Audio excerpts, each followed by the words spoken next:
I was absolutely stunned when I first learned about this. What you're about to hear sounds so unusual, it almost seems made up. But everything we're going to talk about is based on real traditions and the way of life of an extraordinary people living at the very edge of Russia. This is Chukotka. Harsh, frozen, isolated. And the Chukchi people who live there are among the most unique cultures on Earth. Imagine this, temperatures drop to -40, the sun doesn't rise above the horizon for weeks, and yet, life goes on. Not just goes on, families are created, children are born, and marriage customs are formed that can make even the most open-minded people gasp in disbelief. What do you think is the most important thing for survival in these extreme conditions? Warm clothing? Food reserves? Of course, those are important. But for the Chukchi, everything is built on unity. On kinship. On trust. And from that, a chain of shocking discoveries begins. A Chukchi woman is not just the keeper of the home. She is a warrior, a hunter, a healer, and a teacher. She can cook in a frozen tent called a yaranga, fix a sled, carry a child, and even deliver the baby by herself. With no outside help. Without screaming. Because crying out is considered shameful. Yes, in their culture, even making a sound during childbirth is seen as a sign of weakness. In this world, only those who can endure silently survive. And that's not a myth. Think you know what a family is? Forget everything you've been told. In Chukotka, relationships follow completely different rules. Here, connections with relatives aren't just allowed, they're encouraged. Especially if it involves distant relatives. Cousins, extended kin, these are people who've been trusted for generations. People you've known since childhood.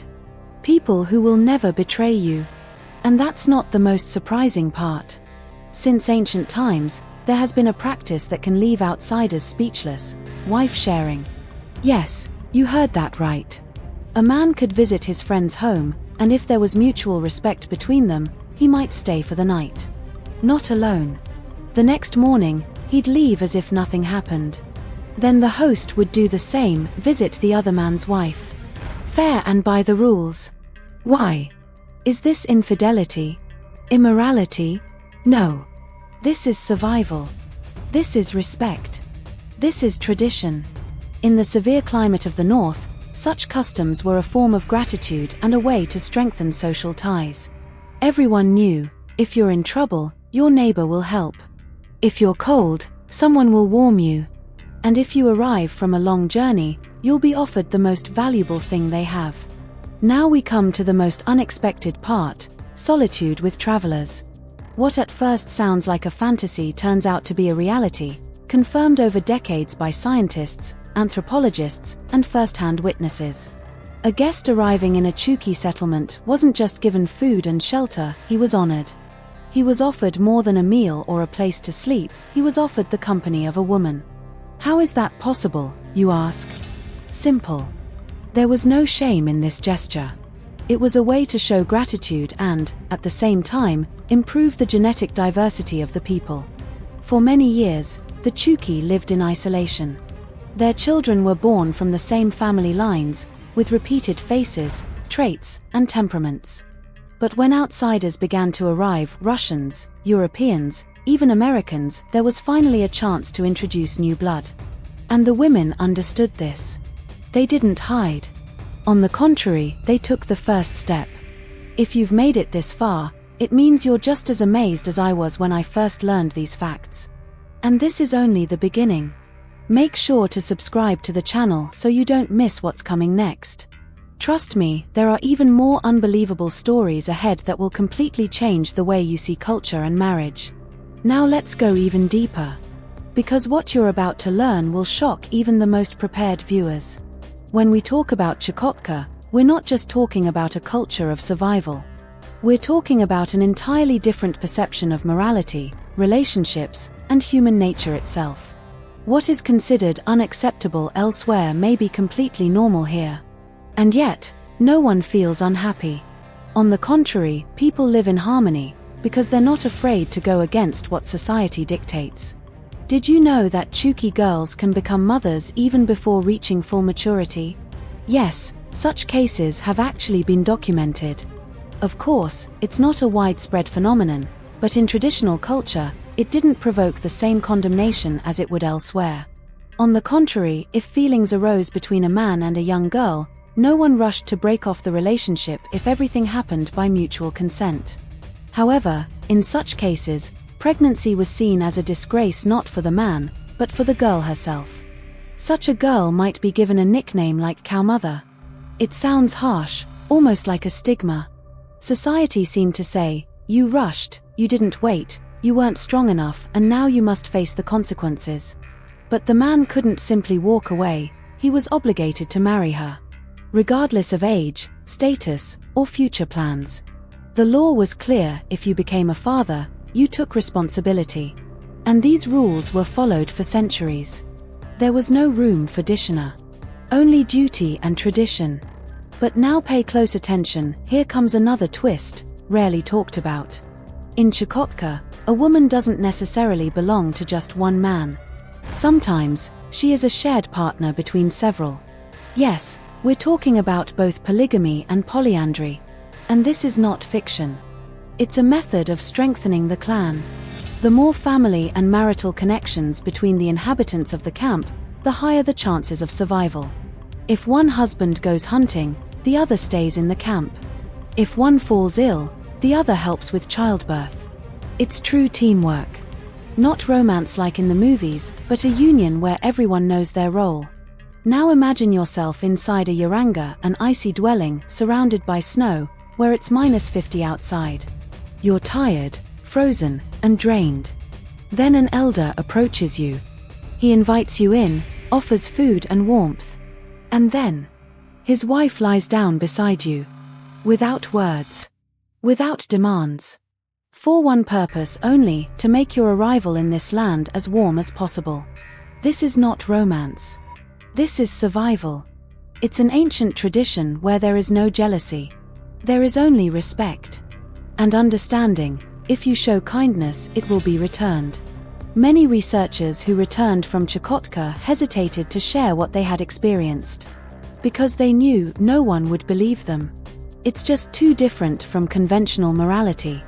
But those who dared to speak all noted one important detail: the Chukchi are one of the kindest peoples on earth.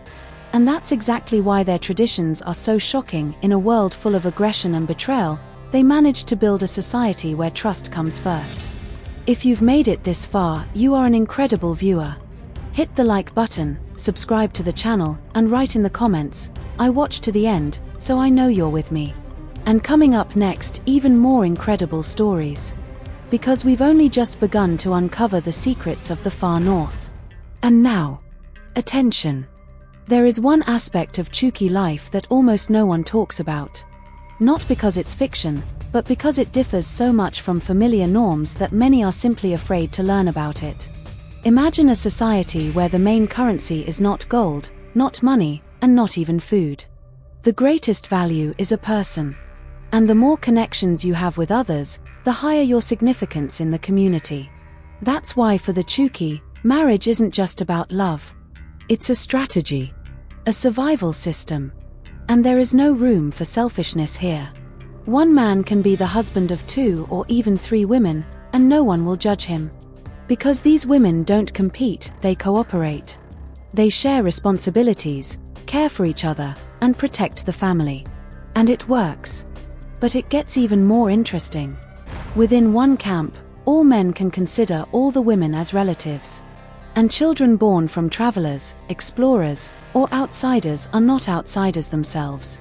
They are part of the people. They are accepted, raised, and educated from birth. Because genetic diversity here is a treasure. It is a chance for new blood, endurance, and health for future generations. Surprisingly, the Chukchi have never feared strangers. Even in times when other peoples closed themselves off, built fences, and suspected everyone who came from outside, the Chukchi remained open. If you came in peace, you were welcomed. More than that, you were trusted with the most precious things. Their woman. Their home. Their children.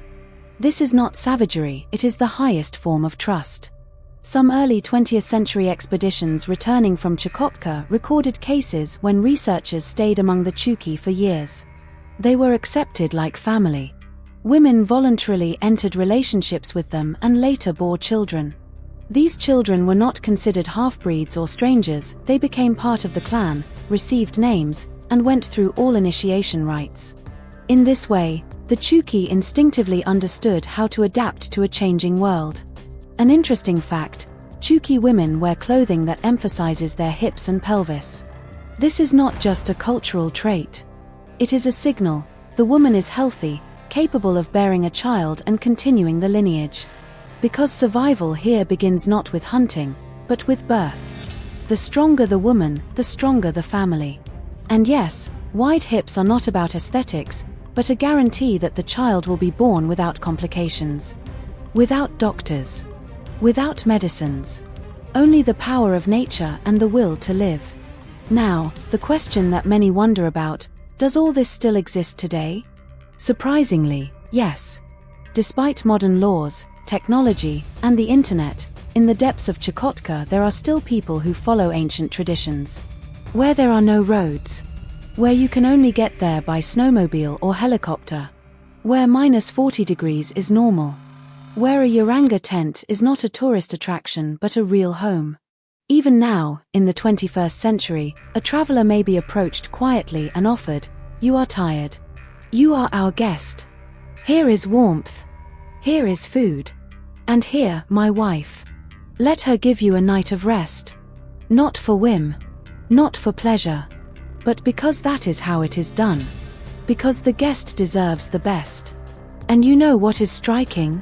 Those who have ever been to such a camp return changed. Their perception of morality, relationships, and humanity is turned upside down. They begin to understand, there is a world without hypocrisy, where every action is dictated not by gain but by sincerity. Where a woman is not property but an ally. Where a man is not a lord but a protector. If you're watching this video and you have chills, that means you feel the power of this story. Share this video, like it, and don't forget to subscribe so you don't miss other secrets of peoples that almost no one talks about. What's coming next will be even more powerful. And now, after hearing all these incredible facts, it's time to reflect. Maybe our civilization has lost something important.